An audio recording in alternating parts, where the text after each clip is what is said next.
नमस्कार दोस्तों, आपका इस वीडियो में स्वागत है। जैसा कि आप लोग जानते हैं कि हम लोग यूपी पीसीएस और आरआरओ से रिलेटेड टेस्ट सीरीज चाल कर रहे हैं और यह टेस्ट सीरीज जो है वो पॉलिटी से रिलेटेड है। ओके, और इस टेस्ट सीरीज में आने वाले यूपी पीसीएस और आरआरओ एग्जाम के लिए अत्यंत महत्वपूर्ण क्वेश्चन दिए गए हैं। तो चलिए टाइम को बिना वेस्ट किए आगे बढ़ते हैं और आप लोगों से एक विनम्र निवेदन है कि आप लोग चैनल को सब्सक्राइब कर लें, वीडियो को लाइक करें, शेयर करें और कमेंट करें। ओके, और इस वीडियो के पीडीएफ के लिए टेलीग्राम चैनल को ज्वाइन कर लें, जो कि टेलीग्राम चैनल का लिंक डिस्क्रिप्शन में दे दिया गया है। तो चलिए टाइम को बिना वेस्ट किए आगे बढ़ते हैं। पहला क्वेश्चन आपके स्क्रीन पे है,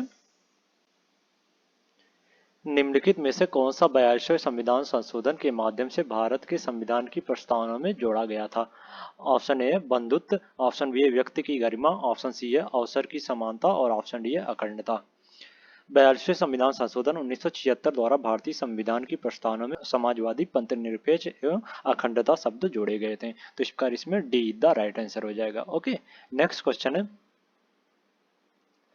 भारतीय संविधान सभा का गठन निम्नलिखित में से किसके अंतर्गत किया गया था? ऑप्शन है भारत सरकार अधिनियम 1935, ऑप्शन बी है कैबिनेट मिशन योजना 1946, ऑप्शन सी है क्रिप्स मिशन योजना 1942 और ऑप्शन डी है भारतीय स्वतंत्रता अधिनियम 1935। भारतीय संविधान सभा का गठन जो है वो प्रतिनिधित्व निर्वाचन के आधार पर कैबिनेट मिशन योजना के अंतर्गत किया गया था। तो इसका इसमें बी द राइट आंसर हो जाएगा। ओके, 1946 में भारतीय संविधान सभा का गठन जो है वो कैबिनेट मिशन योजना 1946 के अंतर्गत किया गया था। नेक्स्ट क्वेश्चन है, सूची 1 को सूची 2 से सुमेलित करें तथा नीचे दिए गए कूट से सही उत्तर चुनें। सूची 1 में संविधान सभा की समिति और सूची 2 में समिति के अध्यक्ष। सूची 1 में मौलिक अधिकार उप समिति, प्रक्रिया नियम समिति, नागरिकता पर तदर्थ समिति, संविधान सभा के कार्यों के लिए समिति। सूची 2 में डॉक्टर राजेंद्र प्रसाद, जेबी कृपलानी, एस वादवाचारी और जेबी मौलांकर।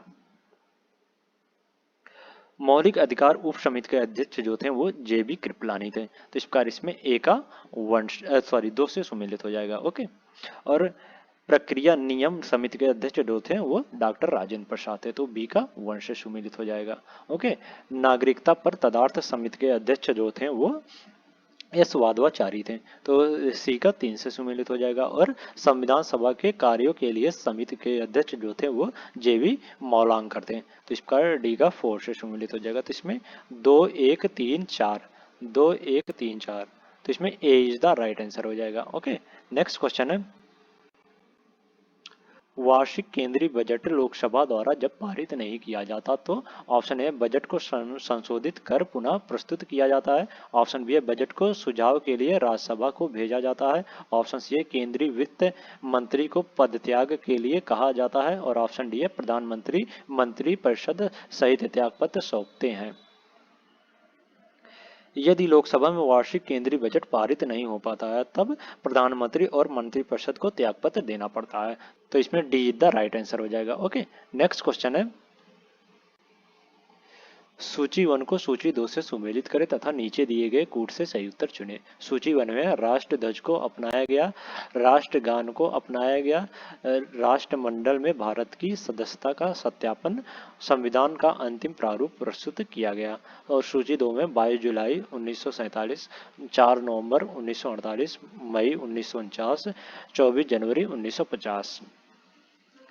राष्ट्र ध्वज को जो है वो 22 जुलाई 1947 को अपनाया गया था, तो इस प्रकार इसमें ए का से सुमेलित हो जाएगा। ओके, और राष्ट्रगान को 24 जनवरी 1950 को अपनाया गया था, तो बी का 4 से सुमेलित हो जाएगा। ओके, और राष्ट्रमंडल में भारत की सदस्यता का सत्यापन जो हो मई 1949 को किया गया था, तो सी का 3 से सुमेलित हो जाएगा।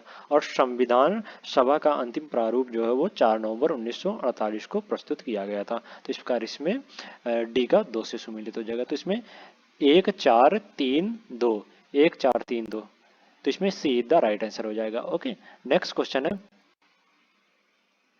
निम्नलिखित में से कौन भारतीय संविधान सभा की प्रारूप समिति के सदस्य नहीं था? ऑप्शन है डॉक्टर के एम मुंशी, ऑप्शन बी है doctor Rajendra Prasad, option C है एम माधव राव और ऑप्शन डी है एम गोपाल स्वामी अयंगर।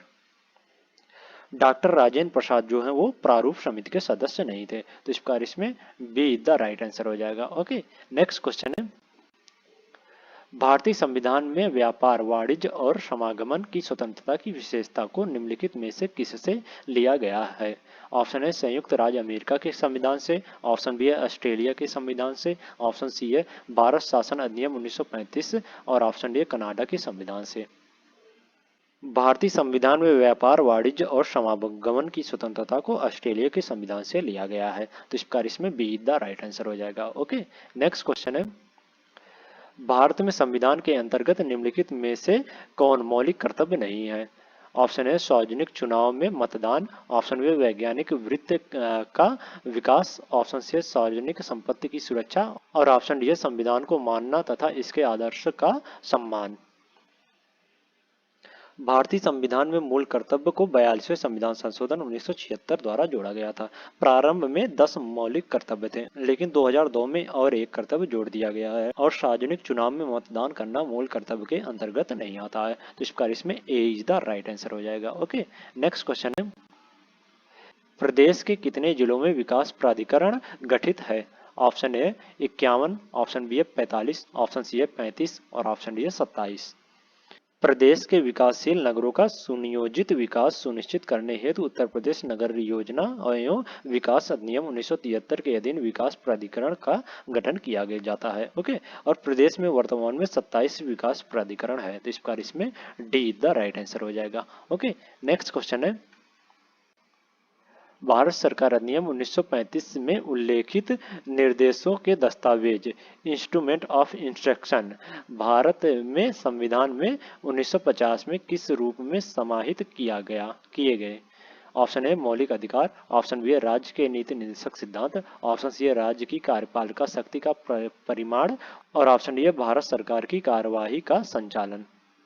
राज्य के नीति निर्देशक सिद्धांत को इंस्ट्रूमेंट ऑफ इंस्ट्रक्शन के रूप में भारत के संविधान में 1950 में शामिल किया गया है, तो इस प्रकार इसमें बी द राइट आंसर हो जाएगा। ओके, नेक्स्ट क्वेश्चन है, निम्नलिखित में से कौन केंद्रीय बजट को तैयार करने तथा संसद में उसे प्रस्तुत करने के लिए उत्तरदायी है? ऑप्शन है राजस्व विभाग, ऑप्शन बी है आर्थिक मामलों का विभाग, ऑप्शन सी वित्तीय सेवाओं का विभाग और ऑप्शन डी है व्यय विभाग। आर्थिक मामलों का विभाग जो है वो केंद्रीय बजट को तैयार करने तथा संसद में उसे प्रस्तुत करने के लिए उत्तरदायी है, तो इस प्रकार इसमें बी द राइट आंसर हो जाएगा। ओके, नेक्स्ट क्वेश्चन है, राज्य ग्राम विकास संस्था कहाँ स्थापित है? ऑप्शन है लखनऊ में, ऑप्शन बी है इलाहाबाद में, ऑप्शन सी है कानपुर में और ऑप्शन डी है आगरा में। ग्राम विकास से संबंधित प्राधिकारियों या कर्मचारियों के प्रशिक्षण, अनुसंधान एवं परामर्शी कार्यों हेतु 1 अप्रैल 1982 को लखनऊ में स्थापित किया गया था, तो इस प्रकार इसमें ए इज द राइट आंसर हो जाएगा। ओके, नेक्स्ट क्वेश्चन है, उत्तरांचल के गठन के बाद उत्तर प्रदेश में कितने विधानसभा क्षेत्र शेष बचे हैं? ऑप्शन ए 401, ऑप्शन बी है 202, ऑप्शन सी है 403 और ऑप्शन डी है 404। वर्तमान में उत्तर प्रदेश की विधानसभा में सदस्यों की कुल संख्या जो है वो 403 है, जो कि उत्तराखंड के गठन के पूर्व 425 थी। जब उत्तराखंड नहीं गठित हुआ था तो उत्तर प्रदेश में 425 विधानसभा थे। ओके, और इस समय वर्तमान में 403 हो गए, तो इस प्रकार इसमें सीधा राइट आंसर हो जाएगा। ओके, नेक्स्ट क्वेश्चन है, निम्नलिखित में से कौन वित्त आयोग की प्रत्येक अनुशंसा को संसद के सदन में रखने के लिए बाध्य कर सकता है? ऑप्शन ए भारत के राष्ट्रपति, ऑप्शन बी है लोकसभा अध्यक्ष, ऑप्शन सी है भारत के प्रधानमंत्री और ऑप्शन डी है केंद्रीय वित्त मंत्री।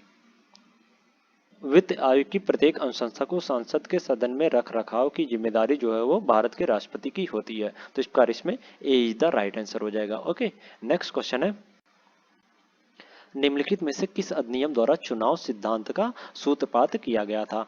ऑप्शन है भारत परिषद अधिनियम 1861, ऑप्शन बी है भारत परिषद अधिनियम 1892, ऑप्शन सी है भारत परिषद अधिनियम 1909 और ऑप्शन डी है भारत परिषद अधिनियम 1919।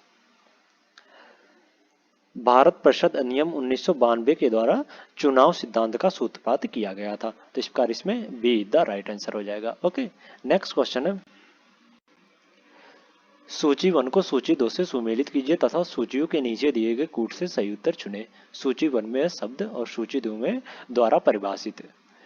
भारत की संचित निधि, धन विधेयक, वार्षिक वित्तीय विवरण, भारत की आकस्मिकता निधि। सूची 2 में अनुच्छेद 110, अनुच्छेद 267, अनुच्छेद 266, अनुच्छेद 265 और अनुच्छेद, यहाँ अनुच्छेद होना चाहिए, धारा नहीं, यहाँ अनुच्छेद कर लो। ओके,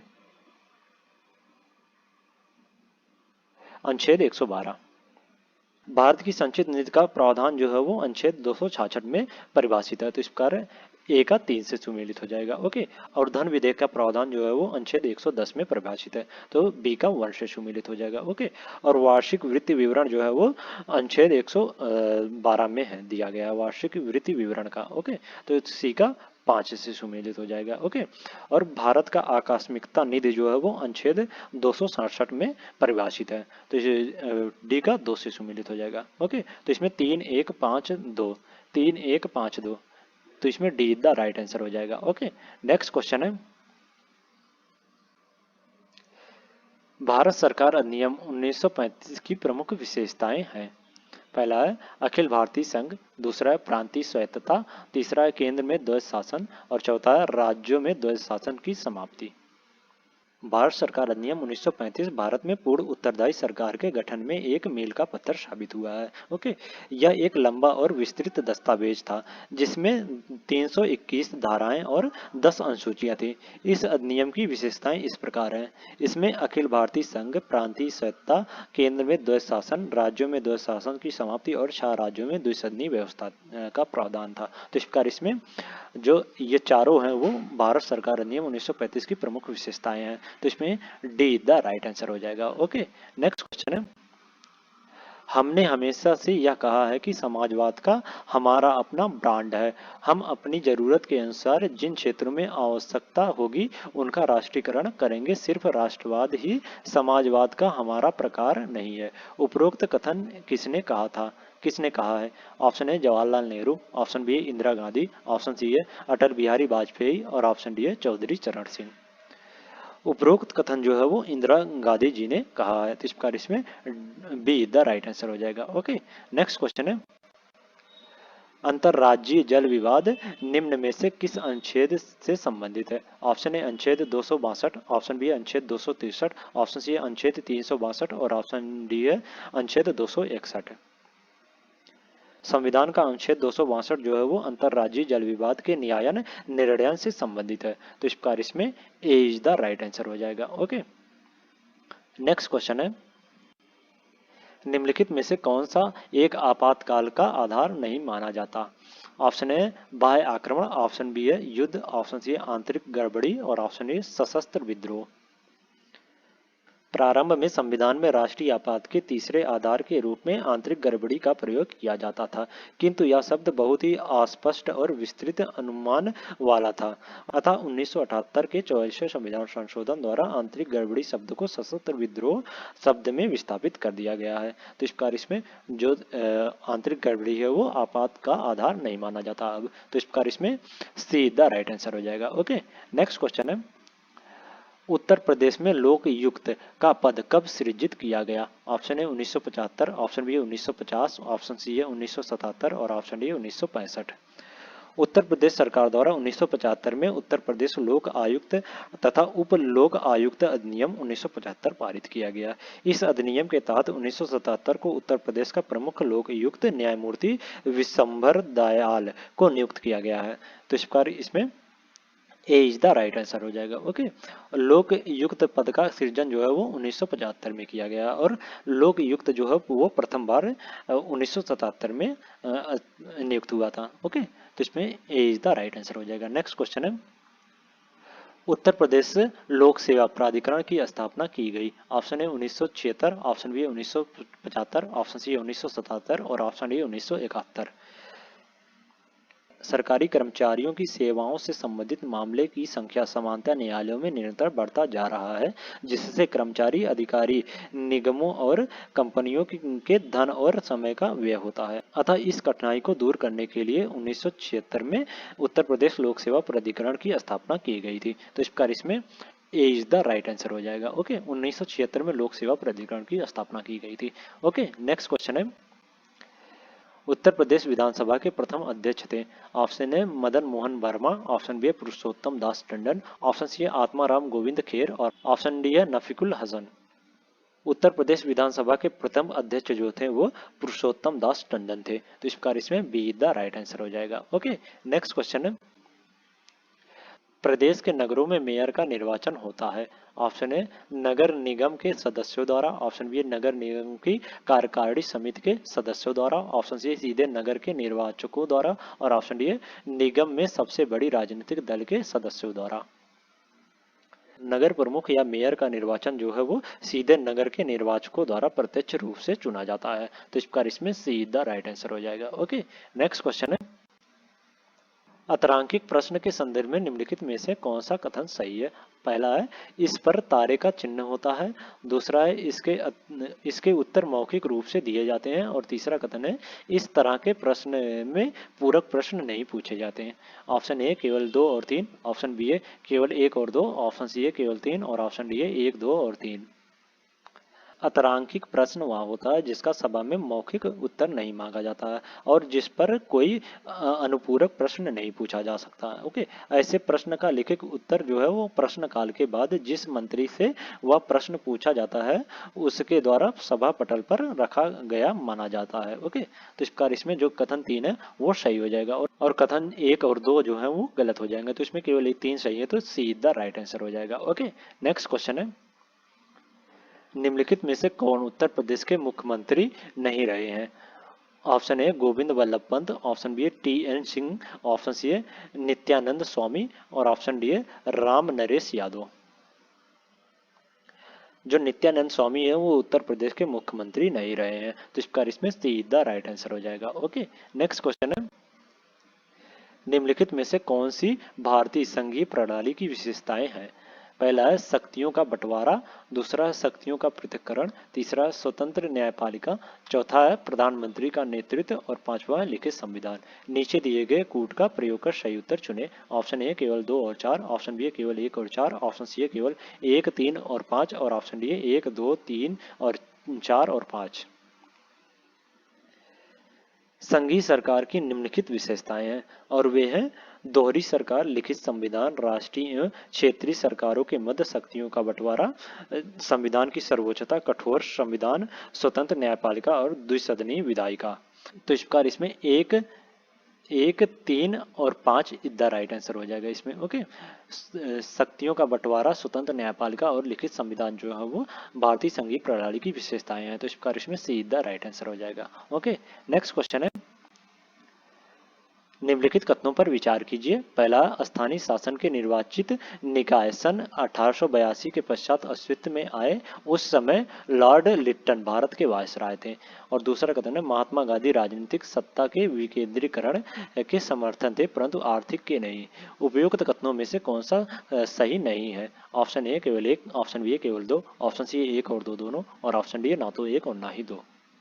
स्थानीय शासन के निर्वाचित निकाय सन 1882 के बाद अस्तित्व में आए हैं और उस समय जो है वह लॉर्ड रिपन भारत के वायसराय थे, ना कि लॉर्ड लिट्टन। तो इस प्रकार जो कथन 1 है वो गलत हो जाएगा इसमें। ओके, और गांधी जी जो है वो आर्थिक और राजनीतिक सत्ता के विकेंद्रीकरण के समर्थक थे। उनका मानना था कि ग्राम पंचायत को मजबूत बनाना सत्ता के विकेंद्रीकरण का कारगर साधन है। तो इस प्रकार जो कथन 2 है वो भी गलत हो जाएगा। ओके, तो इसमें 1 और 2 दोनों गलत हैं, तो सीधा राइट आंसर हो जाएगा। इसमें पूछा कौन सा सही नहीं है, तो सीधा राइट आंसर हो जाएगा। ओके, नेक्स्ट क्वेश्चन है, निम्नलिखित कथनों पर विचार कीजिए। पहला कथन है भारत के संविधान में उपबंध है कि प्रत्येक राज्य की विधानसभा 450 से अनधिक सदस्यों से मिलकर बनेगी जो राज्य में प्रादेशिक निर्वाचन क्षेत्र से प्रत्यक्ष निर्वाचन द्वारा चुने जाएंगे। और दूसरा कथन है कोई व्यक्ति किसी राज्य की विधानसभा के लिए चुने गए जाने के लिए अर्हत नहीं होगा यदि उसकी आयु 25 वर्ष से कम है। उपयुक्त कथनों में से कौन सा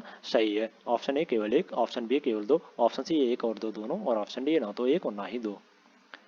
राज्य विधानसभा के सदस्यों का चुनाव जो है वो जनता द्वारा प्रत्यक्ष रूप से किया जाता है। विधानसभा में प्रतिनिधियों की संख्या राज्य की जनसंख्या के आधार पर निर्धारित होती है। विधानसभा में प्रतिनिधियों की अधिकतम संख्या जो है वो 500 व न्यूनतम संख्या जो है वो 60 निर्धारित की गई है, किंतु कुछ राज्यों हेतु विशेष प्रावधान किए गए हैं। जैसे अरुणाचल प्रदेश, सिक्किम, गोवा में विधानसभा प्रतिनिधियों की संख्या जो है वो 30 है, और जबकि मिजोरम और नागालैंड में 40 व 46 है। तो इस प्रकार इसमें जो कथन एक है वो गलत हो जाएगा। 450 से अनधिक सदस्यों से मिलकर नहीं बल्कि 60 से अधिक सदस्यों से मिलकर बनेगी। ओके, तो इस प्रकार जो कथन एक है वो गलत हो जाएगा इसमें। ओके, किसी व्यक्ति की आयु विधानसभा में चुनने के लिए कम से कम 25 वर्ष और विधान परिषद में चुनने के लिए कम से कम 30 वर्ष होनी चाहिए। तो इस प्रकार इसमें जो कथन दो है वो सही हो जाएगा। तो इसमें केवल दो सही है, तो बी द राइट आंसर हो जाएगा इसमें। ओके, नेक्स्ट क्वेश्चन है, निवारक निरोध कानून के संदर्भ में निम्नलिखित कथनों पर विचार कीजिए। पहला है, प्रत्यक्ष रूप से निवारक निरोध कानून सरकार के हाथ में असामाजिक तत्वों और राष्ट्र विरोधी तत्वों से निपटने का हथियार है। और दूसरा कथन है, वर्तमान में इसके अंतर्गत किसी व्यक्ति को आशंका के आधार पर गिरफ्तार नहीं किया जा सकता। और तीसरा कथन है, निवारक नजरबंदी अधिकतम 6 मार्च के लिए ही हो सकता है। उपयुक्त कथनों में से कौन सा सही है? ऑप्शन ए केवल एक, ऑप्शन बी केवल दो, ऑप्शन सी एक और तीन, और ऑप्शन डी एक, दो और तीन। अनुच्छेद 22 कुछ दशाओं में गिरफ्तार एवं निरोध के संरक्षण प्रदान करता है, किंतु निवारक निरोध विधि के तहत किसी व्यक्ति को गिरफ्तार नहीं किया जा सकता। ओके, निवारक निरोध कानून को असामाजिक और राष्ट्र विरोधी तत्वों से निपटने का एक हथियार सौंपा गया है, किंतु कभी कभी इसके दुरुपयोग के मामले भी सामने आए हैं। निवारक निरोध विधि के तहत कभी कभी किसी व्यक्ति को आशंका के आधार पर गिरफ्तार किया जा सकता है, बल्कि इसमें बोला जा रहा है गिरफ्तार नहीं किया जा सकता बल्कि गिरफ्तार किया जा सकता। ओके, तो इस प्रकार जो कथन दो है वो गलत हो जाएगा और कथन जो एक है वो सही है इसमें। ओके, और निवारक नजरबंदी जो है वो अधिकतम 3 माह के लिए हो सकती है, न कि 6 माह के लिए, 3 माह के लिए होती है। तो इस प्रकार जो कथन 3 है वो गलत हो जाएगा। तो इसमें केवल एक सही है, तो ए इज द राइट आंसर हो जाएगा। ओके, नेक्स्ट क्वेश्चन है, लोकसभा अध्यक्ष के पद के विषय में निम्नलिखित कथनों पर विचार कीजिए। पहला है, वह राष्ट्रपति के प्रसादा प्रयत्न पद धारण करता है। दूसरा कथन है, यह आवश्यक नहीं है कि अपने निर्वाचन के समय वह सदन का सदस्य हो, परंतु उसे अपने निर्वाचन के 6 माह के भीतर सदन का सदस्य हो जाना पड़ेगा। और तीसरा कथन है, यदि वह अपना त्यागपत्र देना चाहे तो उसे अपना त्यागपत्र उपाध्यक्ष को संबोधित करना होगा। उपयुक्त कथनों में से कौन सा सही है? ऑप्शन ए केवल एक और दो, ऑप्शन बी केवल तीन, ऑप्शन सी एक, दो और तीन, और ऑप्शन डी उपयुक्त में से कोई नहीं। लोकसभा अध्यक्ष का कार्यकाल अपनी लोकसभा की प्रथम तिथि से लेकर अगली लोकसभा की प्रथम बैठक तक होता है। ओके, प्रोटेम स्पीकर किसी उम्मीदवार को लोकसभा का अध्यक्ष बनाने का प्रस्ताव सदन के समक्ष रखता है, अतः लोकसभा का अध्यक्ष जो है वो सदन द्वारा चुना जाता है, ना कि राष्ट्रपति के प्रसादा प्रयत्न द्वारा। तो इस प्रकार जो कथन एक है वो गलत हो जाएगा इसमें। ओके, और लोकसभा अध्यक्ष उसी व्यक्ति को चुना जाता है जो सदन का सदस्य होता है। तो इस प्रकार जो कथन दो है वो गलत हो जाएगा वो भी। और लोकसभा अध्यक्ष अपना त्यागपत्र जो है वो उपाध्यक्ष को संबोधित करके दे सकता है। तो इस प्रकार जो कथन तीन है वो सही हो जाएगा। तो इसमें केवल तीन सही है, तो B is the right answer हो जाएगा इसमें। ओके, नेक्स्ट क्वेश्चन है, भारत के नियंत्रक एवं महालेखा परीक्षक द्वारा निम्नलिखित में से किस कर्तव्य का पालन नहीं किया जाता है? ऑप्शन ए, भारत की संचित निधि से होने वाले सभी व्ययों का लेख परीक्षण करना और उसके संबंध में प्रतिवेदन प्रस्तुत करना। ऑप्शन बी, आकस्मिक निधि और लोक लेखा से होने वाले सभी व्यय की लेख परीक्षा करना और उसके संबंध में प्रतिवेदन प्रस्तुत करना। ऑप्शन सी है, सभी व्यापार, निर्माण, लाभ और हानि लेखाओं की लेखा परीक्षा करना और उससे संबंध में प्रतिवेदन प्रस्तुत करना। और ऑप्शन डी है, सार्वजनिक धन की प्राप्ति और निर्गम का नियंत्रण करना और यह सुनिश्चित करना कि सार्वजनिक राजस्व राजकोष में जमा रहे। अनुच्छेद 149 में नियंत्रक महालेखा परीक्षक के कर्तव्यों और शक्तियों का निर्धारण करने के लिए संसद को अधिकृत करता है। ओके, और सार्वजनिक धन की प्राप्ति और निर्गम का नियंत्रण करना और यह सुनिश्चित करना कि सार्वजनिक राजस्व राजकोष में जमा रहे, यह जो है वो नियंत्रक महालेखा परीक्षक द्वारा कर्तव्यों का पालन नहीं करता है ये। तो इस प्रकार इसमें डी द राइट आंसर हो जाएगा। ओके, नेक्स्ट क्वेश्चन है, निम्नलिखित में से कौन से उच्चतम न्यायालय की आरंभिक आधिकारिकता में आते हैं? पहला है, भारत सरकार तथा एक या अधिक राज्यों के बीच का विवाद।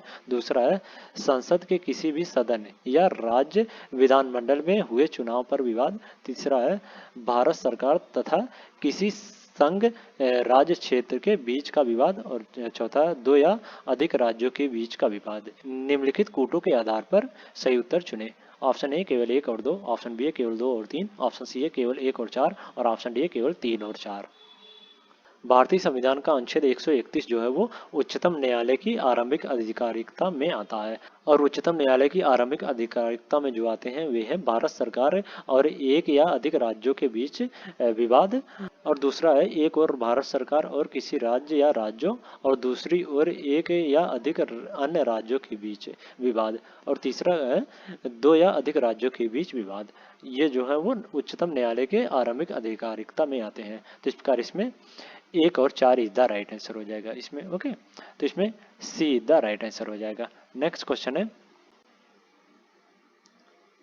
राष्ट्रपति चुनाव प्रक्रिया में मताधिकार प्रयोग किनके द्वारा होता है? ऑप्शन है संसद और राज्य विधानमंडल के सदस्यों द्वारा, ऑप्शन बी है संसद और राज्य विधानमंडल के चुने हुए सदस्यों द्वारा, ऑप्शन सी है संसद और राज्य विधानसभाओं के चुने हुए सदस्यों द्वारा, और ऑप्शन डी है लोकसभा और राज्य विधानसभाओं के चुने हुए सदस्यों द्वारा। राष्ट्रपति का निर्वाचन जो है वो अनुपातिक प्रतिनिधित्व के अनुसार एकल संक्रमणीय मत और गुप्त मतदान द्वारा होता है। किसी उम्मीदवार को इस चुनाव में निर्वाचित होने के लिए कुल मतों का एक निश्चित भाग प्राप्त करना होता है। ओके, और राष्ट्रपति का निर्वाचन जनता प्रत्यक्ष मतदान से नहीं करता है, बल्कि यह एक निर्वाचन मंडल के सदस्यों द्वारा इसका निर्वाचन किया जाता है। और उस निर्वाचन मंडल में शामिल जो है वो है लोकसभा तथा राज्यसभा के निर्वाचित सदस्य, राज्य विधानसभा के निर्वाचित सदस्य, दिल्ली और पुडुचेरी विधानसभा के निर्वाचित सदस्य। तो इस प्रकार इसमें सी द राइट आंसर हो जाएगा। ओके, राष्ट्रपति के चुनाव के लिए संसद और राज्य विधानसभा के चुने हुए सदस्य द्वारा चुना जाता है राष्ट्रपति को। ओके, तो इस प्रकार इसमें सी द राइट आंसर हो जाएगा। नेक्स्ट क्वेश्चन है, भारतीय संसद राज्य सूची के विषय पर विधायन नहीं कर सकती जब तक, पहला भारत का राष्ट्रपति उसे ऐसा करने का निर्देश ना दे, दूसरा है राज्यसभा प्रस्ताव पारित करे कि ऐसा करना राष्ट्र हित में आवश्यक है, और तीसरा कथन है विधानसभा का अध्यक्ष यह प्रमाणित करे कि ऐसा विधायक आवश्यक है, और चौथा है राष्ट्रीय आपात लागू हो। नीचे दिए गए कूट का प्रयोग कर सही उत्तर चुने। ऑप्शन ए केवल 1, 2 और 3, ऑप्शन बी है 2, 3 और 4, ऑप्शन सी है 1 और 2, और ऑप्शन डी 2 और 4। भारतीय संसद राष्ट्र सूची के विषय पर विधायन नहीं कर सकता जब तक राज्यसभा प्रस्ताव पारित करे कि ऐसा करना राष्ट्र हित में आवश्यक है और राष्ट्रीय आपात लागू हो। तो इस प्रकार इसमें 2 और 4 इज द राइट आंसर हो जाएगा इसमें। तो इसमें D is the right answer हो जाएगा। ओके, नेक्स्ट क्वेश्चन है, परिसीमन आयोग के संदर्भ में निम्नलिखित कथनों पर विचार कीजिए। पहला है परिसीमन आयोग के आदेशों को किसी न्यायालय में चुनौती नहीं दी जा सकती। दूसरा कथन है परिसीमन आयोग के आदेश जब लोकसभा अथवा राज्य विधानसभा के सम्मुख रखे जाते हैं तब उन आदेशों में कोई संशोधन नहीं किया जा सकता। उपयुक्त कथनों में से कौन सा सही है? ऑप्शन ए केवल 1, ऑप्शन बी केवल 2, ऑप्शन सी 1 और 2 दोनों, और ऑप्शन डी ना तो 1 और ना ही 2। संविधान के अनुच्छेद 81, 82, 170, 330 और 332 में परिसीमन आयोग से संबंधित प्रावधान है। ओके, और परिसीमन आयोग ही परिसीमन कार्य संपन्न करता है। परिसीमन आयोग के निर्णय सरकार पर अबाध्यकारी होते हैं तथा न्यायालय में नहीं उठाए जा सकते हैं। तो इस प्रकार जो कथन एक है वो सही हो जाएगा इसमें। ओके, और परिसीमन आयोग के आदेश जब लोकसभा अथवा राज्य विधानसभा के सम्मुख रखे जाते हैं उन पर आदेशों में कोई संशोधन नहीं किया जा सकता। तो इस प्रकार जो कथन 2 है वो भी सही हो जाएगा। तो इसमें 1 और 2 दोनों सही है, तो सी द राइट आंसर हो जाएगा इसमें। ओके, नेक्स्ट क्वेश्चन है, केंद्रीय प्रशासनिक अधिकरण के संबंध में निम्नलिखित कथनों पर विचार कीजिए। पहला है इसका गठन भारत के राष्ट्रपति के आदेश से हुआ है। दूसरा कथन है इसका गठन 1985 में किया गया। उपयुक्त कथनों में से कौन सा सही है? ऑप्शन ए केवल 1, ऑप्शन बी केवल 2, ऑप्शन सी 1 और 2 दोनों, और ऑप्शन डी ना तो 1 और ना ही 2। संविधान का भाग 14 का अधिकरण का प्रावधान करता है और इस प्रावधान को 1976 के 42वें संविधान संशोधन के माध्यम से जोड़ा गया है। ओके, और इसका गठन जो है वो संसद द्वारा संविधान के 42वें संविधान संशोधन द्वारा अनुच्छेद 323A के अंतर्गत 27 फरवरी 1985 को अधिकरण की स्थापना की गई है। तो इस प्रकार इसमें जो कथन 1 है वो गलत हो जाएगा और कथन जो 2 है वो सही हो जाएगा। तो इसमें केवल 2 सही है, तो बी द राइट आंसर हो जाएगा। ओके, नेक्स्ट क्वेश्चन है, संसद में विधेयक प्रस्ताव की पहल करने से पहले भारत के राष्ट्रपति की पूर्व स्वीकृति आवश्यक है। और पहला है एक नवीन राज्य के गठन से संबंधित विधेयक पार, दूसरा है ऐसे कराधान विधेयक जिनमें राज्यों का हित निहित हो, तीसरा है राज्यों की सीमा में फेरबंदी करने से संबंधित विधेयक पर, और चौथा है धन विधेयक पर। संसद में निम्न विधेयक प्रस्ताव की पहल करने से पहले भारत के राष्ट्रपति की स्वीकृति आवश्यक है, और वे हैं एक नवीन राज्य के गठन से संबंधित विधेयक पर, ऐसे कराधान विधेयक जिसमें राज्य का हित निहित हो, और तीसरा है राज्यों की सीमा में फेरबदल करने पर से संबंधित विधेयक पर, और धन विधेयक पर। तो इस प्रकार ये चारों विधेयक पर संसद में प्रस्तुत करने से पहले राष्ट्रपति की पूर्व स्वीकृति आवश्यक होती है। तो इस प्रकार इसमें बी द राइट आंसर हो जाएगा। ओके, नेक्स्ट क्वेश्चन है वित्त आयोग द्वारा निम्नलिखित में से किन विषयों पर अनुशंसा की जाती है।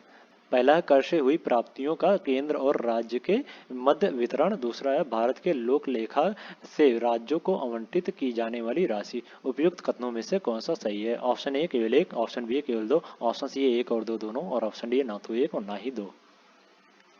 वित्त आयोग का यह कर्तव्य है कि वह निम्न विषयों पर राष्ट्रपति को सिफारिश करता है, और वे हैं आय कर और अन्य करों से प्राप्त राशि का केंद्र और राज्य सरकारों के बीच किसी अनुपात में बंटवारा किया जाए, और दूसरा भारत के संचित कोष से राज्यों के राजस्व में सहायता देने में क्या सिद्धांत हो, और तीसरा सुदृढ़ वित्त के हित में राष्ट्रपति द्वारा आयोग को सौंपे गए अन्य विषय के बारे में आयोग राष्ट्रपति को सिफारिश करता है। तो इस प्रकार जो कथन दो जो है वो गलत हो जाएगा इसमें, और इसमें जो कथन एक है वो सही हो जाएगा। भारत के संचित कोष से राज्यों को राजस्व आवंटित किए जाने की राशि है, न कि लोक लेखा से। तो इस प्रकार जो कथन दो है वो गलत हो जाएगा। तो इसमें केवल एक सही है, तो ए इज द राइट आंसर हो जाएगा। ओके, नेक्स्ट क्वेश्चन है राज्य सूचना आयोग के संदर्भ में निम्नलिखित कथनों पर विचार कीजिए। पहला है सूचना का अधिकार अधिनियम 2005 में राज्य स्तर पर राज्य सूचना आयोग की स्थापना का प्रावधान किया गया है, और दूसरा कथन है इसके सभी सदस्यों की नियुक्ति राष्ट्रपति द्वारा एक समिति की सिफारिश पर की जाती है। उपयुक्त कथनों में से कौन सा सही है। ऑप्शन ए केवल एक, ऑप्शन बी केवल दो, ऑप्शन सी एक और दो दोनों, और ऑप्शन डी ना तो एक और ना ही दो। सूचना का अधिकार अधिनियम 2005 राज्य स्तर पर राज्य सूचना आयोग के निर्माण की अनुमति प्रदान करता है। तो इस प्रकार जो कथन एक जो है वो सही हो जाएगा इसमें। ओके, और राज्य सूचना आयोग में एक मुख्य सूचना आयुक्त और 10 राज्य सूचना आयुक्तों होते हैं, जिनका नियुक्त जो है वो एक समिति की सिफारिश के बाद राज्यपाल द्वारा किया जाता है, ना कि राष्ट्रपति द्वारा। तो इस प्रकार जो कथन दो है वो गलत हो जाएगा। तो इसमें ये केवल एक सही है, तो ए इज द राइट आंसर हो जाएगा इसमें। ओके, नेक्स्ट क्वेश्चन है निम्नलिखित कथनों पर विचार कीजिए। पहला है संविधान के अनुसार 12 वर्ष से कम उम्र के बच्चों को किसी कारखाना, खदानों या अन्य किसी जोखिम युक्त कामों में नियोजित नहीं किया जा सकता, और दूसरा कथन है संविधान द्वारा बाल श्रम को अवैध घोषित करने व शिक्षा को बच्चों का मौलिक अधिकार बना देने से शोषण के विरुद्ध अधिकार और अर्थपूर्ण बन गया है। उपयुक्त कथनों में से कौन सा सही है। ऑप्शन ए केवल एक, ऑप्शन बी केवल दो, ऑप्शन सी एक और दो दोनों, और ऑप्शन डी ना तो एक और ना ही दो। शोषण के विरुद्ध अधिकार, इसका प्रावधान जो है वो अनुच्छेद 23 और 24 में है। ओके, अनुच्छेद 24 में उपबंध है कि 14 वर्ष से कम आयु के किसी बालक को किसी कारखाने या खान में काम करने के लिए नियोजित नहीं किया जाएगा। तो इस प्रकार जो कथन एक है वो गलत हो जाएगा। इसमें 14 वर्ष ना कि 12 वर्ष, इसमें 14 वर्ष के बच्चों को। ओके, तो इस प्रकार जो कथन एक है वो गलत हो जाएगा इसमें। और 86वें संविधान संशोधन अधिनियम 2002 के द्वारा शिक्षा के अधिकार को मूल अधिकार घोषित किया गया है, और इसे संविधान के अनुच्छेद 21(1) में शामिल किया गया है। तो इस प्रकार जो कथन दो है वो सही हो जाएगा इसमें। तो इसमें केवल दो सही है, तो बी द राइट आंसर हो जाएगा इसमें। ओके, नेक्स्ट क्वेश्चन है केंद्रीय अन्वेषण ब्यूरो के संदर्भ में निम्नलिखित कथनों पर विचार कीजिए। पहला है इसकी स्थापना कार्मिक मंत्रालय की एक संकल्प के द्वारा की गई थी, और दूसरा कथन है इसके निर्देशक की नियुक्ति प्रधानमंत्री की अध्यक्षता में 3 सदस्यीय समिति के द्वारा की जाती है। उपयुक्त कथनों में से कौन सा सही है। ऑप्शन ए केवल एक, ऑप्शन बी केवल दो, ऑप्शन सी एक और दो दोनों, और ऑप्शन डी ना तो एक और ना ही दो।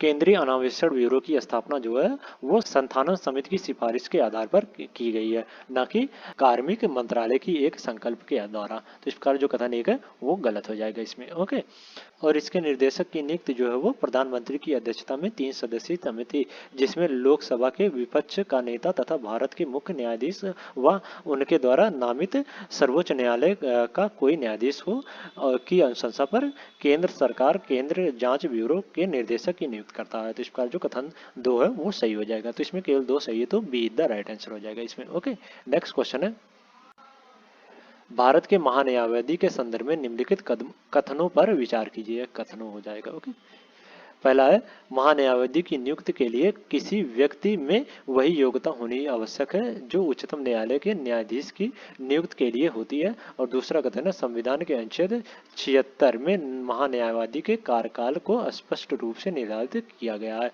उपयुक्त कथनों में से कौन सा सही है? ऑप्शन ए केवल 1, ऑप्शन बी केवल 2, ऑप्शन सी 1 और 2 दोनों, और ऑप्शन डी ना तो 1 और ना ही 2। भारत के महान्यायवादी भारत सरकार का मुख्य कानूनी सलाहकार होता है। ओके, और भारत के सर्वोच्च न्यायालय में सरकार का मुख्य वकील भी होता है।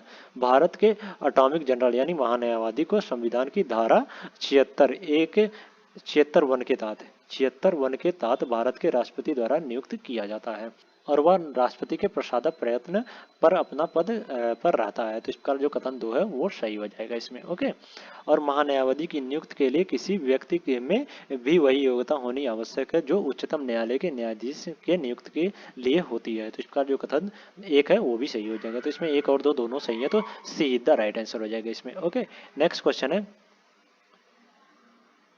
निम्नलिखित कथनों पर विचार कीजिए। पहला, संविधान की 6ठी अनुसूची में राज्यों के अनुसूचित क्षेत्र व अनुसूचित जनजातियों के प्रशासन व नियंत्रण के बारे में चर्चा की गई है। और दूसरा कथन, राज्यपाल को अपने राज्य के किसी भी क्षेत्र को अनुसूचित क्षेत्र घोषित करने का अधिकार है। उपयुक्त कथनों में से कौन सा सही है? ऑप्शन ए केवल 1, ऑप्शन बी केवल 2, ऑप्शन सी 1 और 2 दोनों, और ऑप्शन डी ना तो 1 और ना ही 2। संविधान की 5वीं अनुसूची में राज्यों के अनुसूचित क्षेत्र व अनुसूचित जनजातियों के प्रशासन व नियंत्रण के बारे में चर्चा की गई है, न कि 6ठी अनुसूची में। तो इस प्रकार जो कथन 1 है वो गलत हो जाएगा। ओके, और राष्ट्रपति को किसी राज्य में किसी भी क्षेत्र को अनुसूचित क्षेत्र घोषित करने का अधिकार है। तो इस प्रकार जो कथन 2 है वो भी गलत हो जाएगा। राज्यपाल को नहीं बल्कि राष्ट्रपति को यह अधिकार है। तो इसमें 1 और 2 दोनों गलत है, तो डी द राइट आंसर हो जाएगा इसमें। ओके, नेक्स्ट क्वेश्चन है, निम्नलिखित में से कौन सी समिति या समितियां पंचायती राज व्यवस्था से संबंधित है? पहला है जीवीके राव समिति, दूसरा है थुंगन समिति, तीसरा गाडगिल समिति। ऑप्शन ए 1 और 3, ऑप्शन बी है 2 और 3, ऑप्शन सी है 1 और 2, और ऑप्शन डी है 1, 2 और 3। भारत में पंचायती राज विकास के संबंध में समितियां जो है वो निम्न है, वो और वे हैं बलवंतराव मेहता समिति, अशोक मेहता समिति, जीवीके राव समिति, LM सिंघवी समिति, थुंगन समिति और गाडगिल समिति। तो इस प्रकार इसमें ये तीनों जो है वो पंचायती राज व्यवस्था से संबंधित समितियां हैं। तो इस प्रकार इसमें डी द राइट आंसर हो जाएगा। ओके, नेक्स्ट क्वेश्चन है, निम्नलिखित में से किस सांसदीय समिति का सभापति निरपवाद रूप से सत्ता दल का नेता होता है? ऑप्शन है लोक उपक्रम समिति, ऑप्शन बी लोक लेखा समिति, ऑप्शन सी प्रकलन समिति, और ऑप्शन डी प्रत्यायोजित विधान संबंधित समिति। प्राकलन समिति का सभापति जो है वो निरपवाद रूप से सत्ता दल का नेता होता है। तो इस प्रकार इसमें सी द राइट आंसर हो जाएगा। ओके, नेक्स्ट क्वेश्चन है, शून्य काल के संदर्भ में निम्नलिखित कथनों पर विचार कीजिए। पहला कथन है, यह संसद के दोनों सदनों की प्रत्येक बैठक का पहला घंटा होता है। और दूसरा कथन है, इसका उल्लेख संसद के सदनों के कार्य नियमों में दिए गया है। उपयुक्त कथनों में से कौन सा सही है? ऑप्शन ए केवल 1, ऑप्शन बी केवल 2, ऑप्शन सी 1 और 2 दोनों, और ऑप्शन डी ना तो 1 और ना ही 2। संसद के दोनों सदनों में प्रश्नकाल के बाद का समय जो है वो शून्यकाल होता है। इसका समय जो है वो 12 बजे से 1 बजे तक होता है। तो इस प्रकार जो कथन 1 है वो गलत हो जाएगा इसमें। ओके, और इसका उल्लेख जो है वो संसद के सदनों के कार्य नियमों में नहीं दिया गया है। तो इस प्रकार जो कथन 2 है वो भी गलत हो जाएगा। तो इसमें केवल एक, तो इसमें 1 और 2 दोनों गलत है, तो डी द राइट आंसर हो जाएगा इसमें। ओके, नेक्स्ट क्वेश्चन है, धनाकर्षण प्रस्ताव के संदर्भ में निम्नलिखित कथनों पर विचार कीजिए। पहला है, यह अति आवश्यक सार्वजनिक महत्व के मामलों में मंत्री का ध्यान आकर्षण करने की युक्ति है। और दूसरा कथन है, इसमें सरकार की निंदा की जाती है। उपयुक्त कथनों में से कौन सा सही है? ऑप्शन ए केवल 1, ऑप्शन बी केवल 2, ऑप्शन सी 1 और 2 दोनों, और ऑप्शन डी ना तो 1 और ना ही 2। धनाकर्षण प्रस्ताव द्वारा सदन का कोई सदस्य सदन के पीठासीन अधिकारी की अग्रिम अनुमति से किसी मंत्री का ध्यान अवलंबनीय लोक महत्व के किसी मामले का आकृष्ट कर सकता है। ओके, सांसदीय प्रक्रिया में यह भारतीय नवाचार है जो 1954 में अस्तित्व में आया है। शून्य काल के विपरीत इसका सांसदीय प्रक्रिया नियमों में उल्लेखित है। धनाकर्षण प्रस्ताव अति आवश्यक सार्वजनिक महत्व के मामलों में मंत्री का ध्यान आकर्षण करने की एक युक्ति है। तो इस प्रकार जो कथन एक है वो सही हो जाएगा इसमें। ओके, और इसमें सरकार की निंदा नहीं की गई है। तो इस प्रकार जो कथन दो है वो गलत हो जाएगा। तो इसमें केवल एक सही है, तो ए इज द राइट आंसर हो जाएगा इसमें। ओके, नेक्स्ट क्वेश्चन है, राज्यपाल की शक्तियों के संदर्भ में निम्नलिखित कथनों पर विचार कीजिए।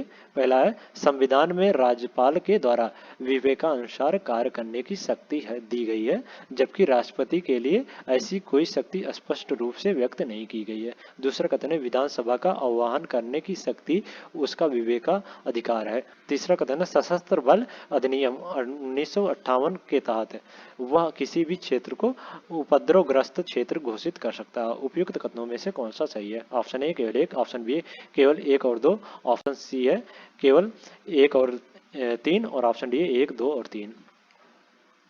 संविधान में राज्यपाल द्वारा समय समय पर विवेकाधिकार के अनुसार कार्य करने की शक्ति दी गई है। हालांकि राष्ट्रपति के संदर्भ में ऐसी किसी भी शक्ति का उल्लेख नहीं किया गया है। 22वें संविधान संशोधन नियम 1976 के पश्चात राष्ट्रपति विधानमंडल की सलाह मानने के लिए बाध्य है, लेकिन राज्यपाल के संदर्भ में ऐसा कोई प्रावधान नहीं किया गया है। तो इस प्रकार इसमें जो कथन एक है वो सही हो जाएगा। ओके, और राज्यपाल जो है वो केवल राज्य मंत्रिपरिषद की सहायता और सलाह पर विधानसभा का आह्वान कर सकता है, ना कि उसका विवेकाधिकार शक्ति है। तो इस प्रकार जो कथन दो है वो गलत हो जाएगा इसमें। ओके, और सशस्त्र विद्रोह अधिनियम 1958 के तहत वह किसी भी क्षेत्र को उपद्रवग्रस्त क्षेत्र घोषित कर सकता है। तो इस प्रकार जो कथन तीन है वो सही हो जाएगा। तो इसमें एक और तीन इज द राइट आंसर हो जाएगा। तो इसमें सी इज द राइट आंसर हो जाएगा। ओके, तो आज के लिए इतना ही। अगले नेक्स्ट वीडियो में हम लोग इस टेस्ट सीरीज से नेक्स्ट 50 क्वेश्चन लेके आएंगे। अगर वीडियो अच्छी लगी हो तो वीडियो को लाइक कर दें और इसी प्रकार के वीडियो के लिए चैनल को सब्सक्राइब कर लें, और इस वीडियो के पीडीएफ के लिए टेलीग्राम चैनल को ज्वाइन कर लें, जो कि टेलीग्राम चैनल का लिंक डिस्क्रिप्शन में दे दिया गया है। Okay, thank you so much.